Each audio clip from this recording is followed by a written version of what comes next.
નમસ્કાર દર્શક મિત્રો, બોટાદ દસ્તક ન્યૂઝમાં આપનું હાર્દિક સ્વાગત છે અને હું છું એલડી મકવાણા. આપ જોઈ રહ્યા છો બોટાદ દસ્તક ન્યૂઝ. દોસ્તો, ભાવનગર શહેરના ઘોઘા સર્કલ વિસ્તારમાં આવેલ ઇલેક્ટ્રિક બેટરીની દુકાનમાં આગ લાગતા આજુબાજુમાંથી લોકો દોડી આવ્યા હતા. આ અંગેની જાણ ફાયર બ્રિગેડને કરાતા ફાયર ફાઈટરો ઘટના સ્થળે દોડી આવ્યા હતા અને આગ પર કાબૂ મેળવવાના ખૂબ જ પ્રયાસ હાથ ધર્યા છે.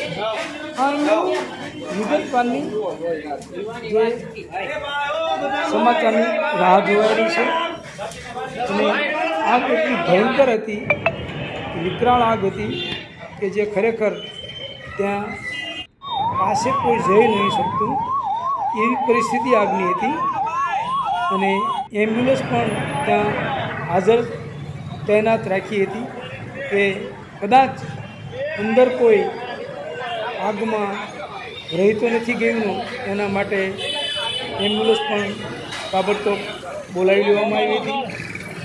તો આપ જોઈ શકો છો કે ફાયર ફાઇટરના જવાનો પણ ખૂબ જ મહેનત કરી રહ્યા છે અને આ દ્રશ્ય છે ભાવનગરના ઘોઘા સર્કલના.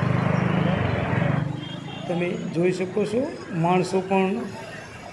માણસોમાં પણ એક અફરાતફરીનો માહોલ ઊભો થયો છે.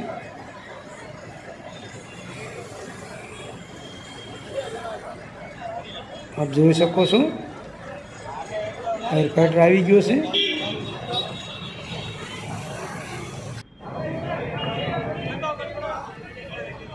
આગના કારણે કોઈ જાનહાનિ થઈ નથી એવું જાણવા મળ્યું છે કે કોઈ જાનહાનિ નથી થઈ, પરંતુ આગ સારી એવી લાગી છે અને